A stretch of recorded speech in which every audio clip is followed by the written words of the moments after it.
Hey guys, we're back again talking about Moses this week. We're in Exodus chapter 3, going to be going through pretty much all of Exodus chapter 3, but focusing primarily on the first part. And this is where God and Moses kind of meet for the first time, or at least Moses meets God for the first time.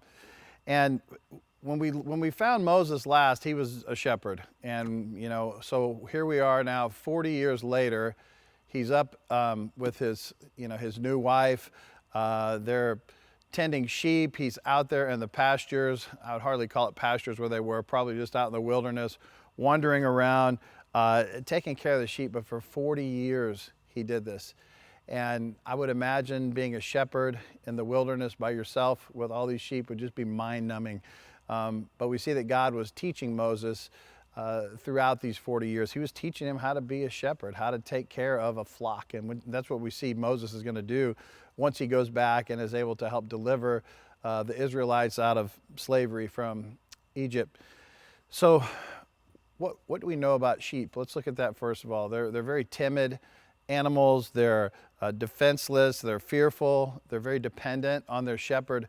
And that's what Moses is going to have. He's going to have a lot of people dependent on him. And we're going to see that as his life goes on. But one day, Moses decides he's going to take his sheep over to Mount Horeb, which is actually Mount Sinai. And this is God's providential hand moving him over in that direction, because we're going to see Moses at Mount Sinai later on in the story. But we see that he is there. He's taking care of his sheep, and he spots this bush that's on fire, but it's not consuming it. It's not burning down the bush. This is something that would happen occasionally. Somebody told me it even happens here in Arizona, which I can totally believe, that a bush will just randomly implode and catch fire. But in this particular case, it didn't burn up, and that's what the miracle was. So as Moses got closer, God speaks to him, and Moses is probably thrown back, a bit, saying, "God, is this you? Here I am. What can I do for you?" kind of thing. But he didn't.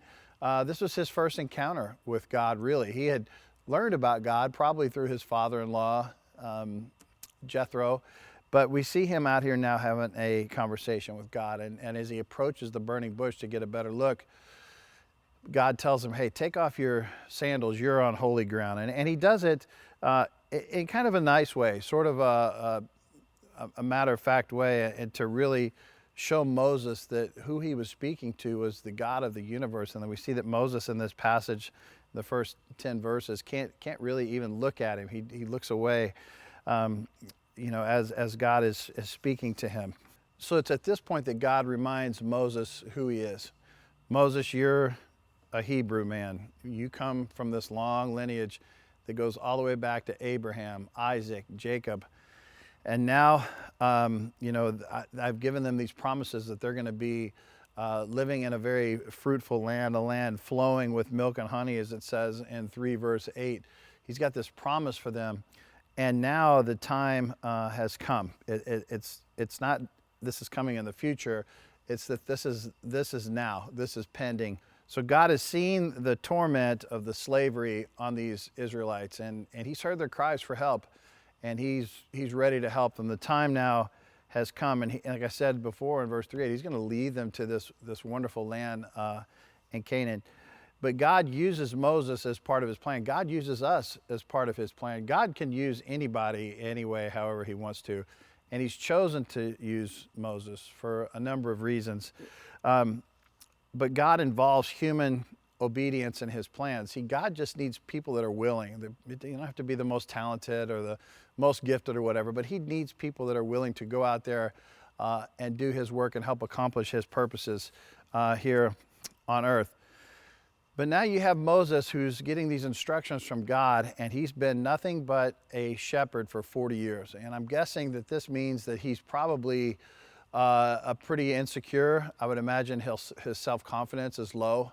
I would not think that he feels like he's up for the task. In fact, he starts making excuses to God. I'm not an eloquent speaker. How can you expect me to go and get Pharaoh to let the slaves go and convince all the elders down there of who I am and who you are and all those things. So God God's pretty patient with him for a while, but then you see at some point God's kind of like, okay, Moses, that's enough excuses.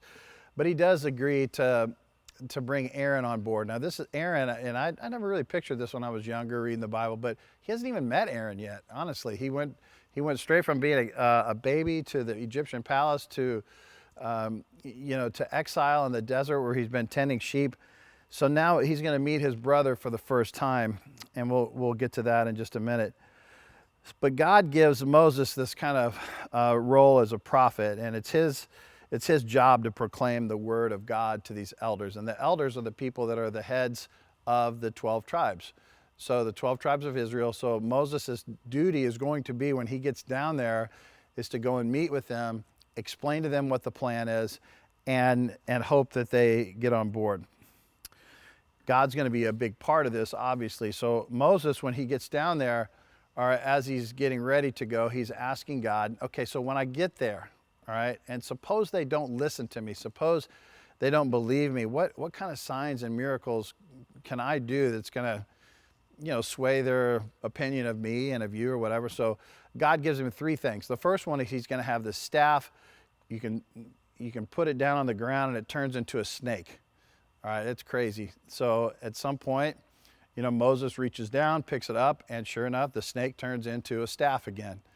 Now this, in my opinion, may have been one of the biggest of the three that he's got, because, he's probably teaching Moses to overcome his fear of snakes. I would imagine if you were out taking care of sheep in the desert, you had to deal with poisonous snakes a lot, and you deal with poisonous snakes either by killing them or moving your sheep and yourself away out of harm's way.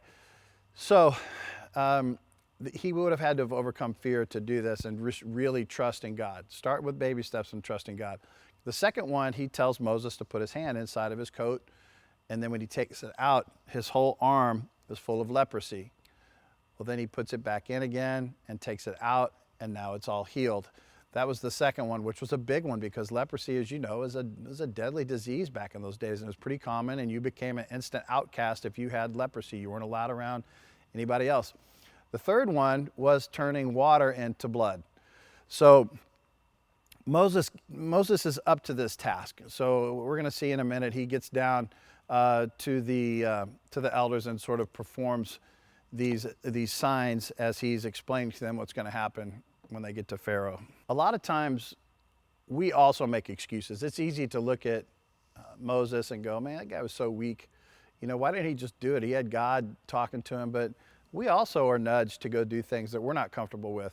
Maybe it's not as big as leading, 1 million people out of slavery to another country, but maybe it's just taking a missions trip to Mexico or to Malawi or somewhere where our church goes every year. I hear excuses all the time from men that don't want to go. They do want to go, but then they make excuses why they can't. Oftentimes it's my wife doesn't want me to go, which I think is the weakest of all of them.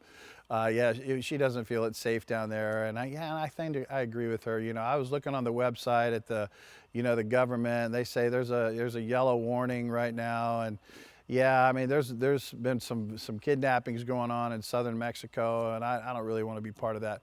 You hear that, then you'll hear people that say, I don't want to fly to Malawi. If I could just get teleported in there, I would, but man, I can't do a long flight like that. That's just not going to be comfortable. And so we come up with these excuses as to why we can't do things that we know that God has probably called us to do. Okay, so now we get to an interesting part in the story. It's all been sort of interesting, but this one is really kind of odd. And Moses is on his way to Egypt with his family. He's got his wife, his kids. He's been given permission by Jethro to travel down. They say he stops at an overnight place, camping, if you want to call it that, just, to rest themselves and their animals or whatever. And God approaches them, and he's very angry.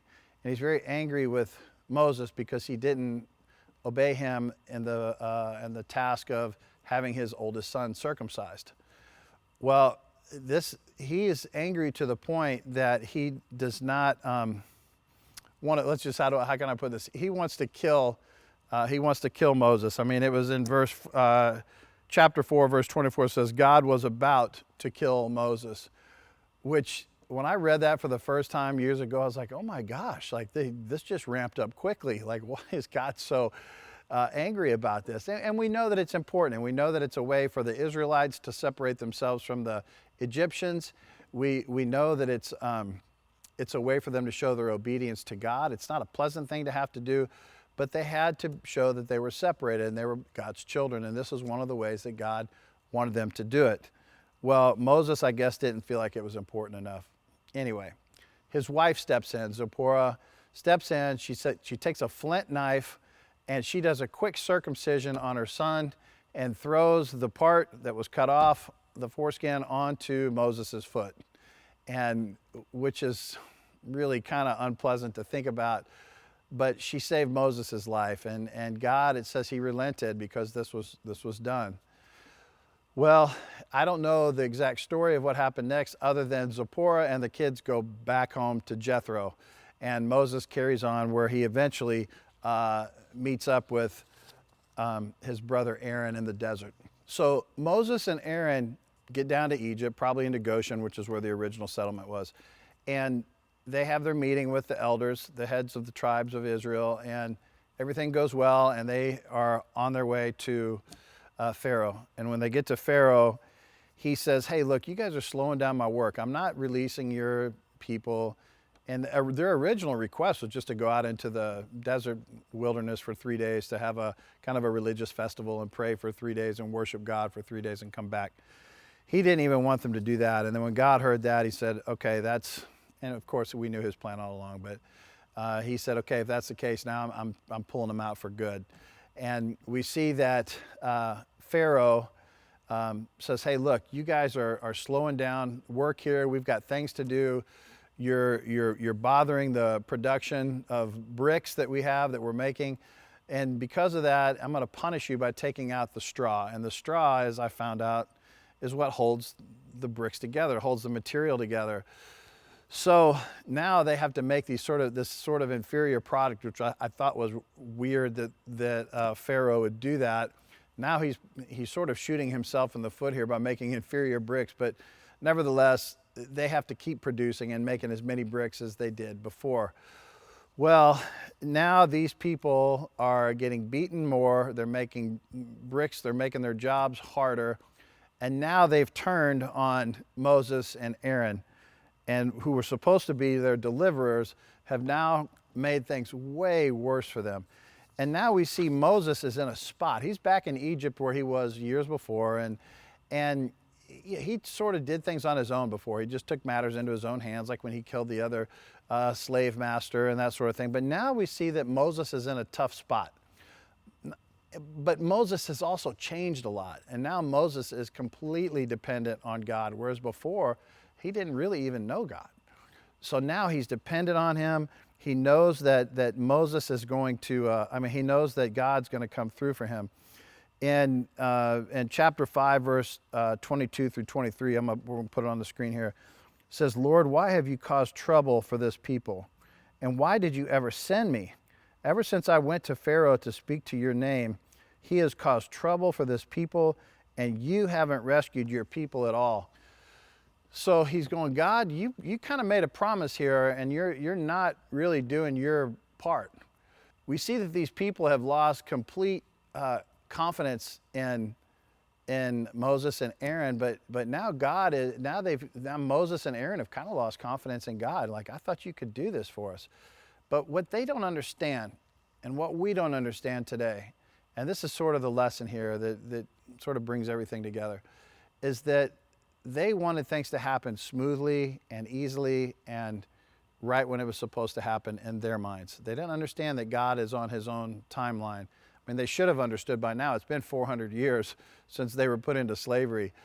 But now they think now's the time. So I think in Moses' mind, he probably thought, I'm just going to cruise into Pharaoh's court, demand that the people are set free, and that's it, because that's what God told me was going to happen. But they didn't understand that God was still going to show his hand of power through the plagues and through all the signs and wonders that he was going to give to Pharaoh and the other Egyptians. Stories of these plagues were going to last forever. I mean, they went through the generations. They're in our Bible now. We all read about them, and we all see God's mighty hand and God's mighty power because of this. God comes out looking great at the end of this story. And that's what that's what he wants. That's what he's about. He wanted the glory through this. And you don't get glory just by having Moses come in, march in and say, set my people free.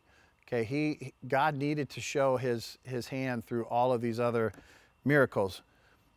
So we have to be patient, men. When things don't happen as quickly as we want them to, we have to be patient. When you're waiting for a big promotion, you're waiting for a new job invitation, you're waiting for better health for your family, your spouse, your children, you've been praying hard. Maybe a friend has cancer or something like that, you've been praying and nothing good is happening.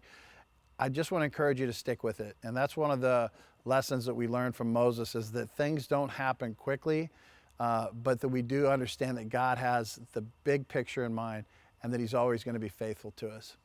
You guys, thank you. Thanks for listening. Thanks for watching. We'll see you next week.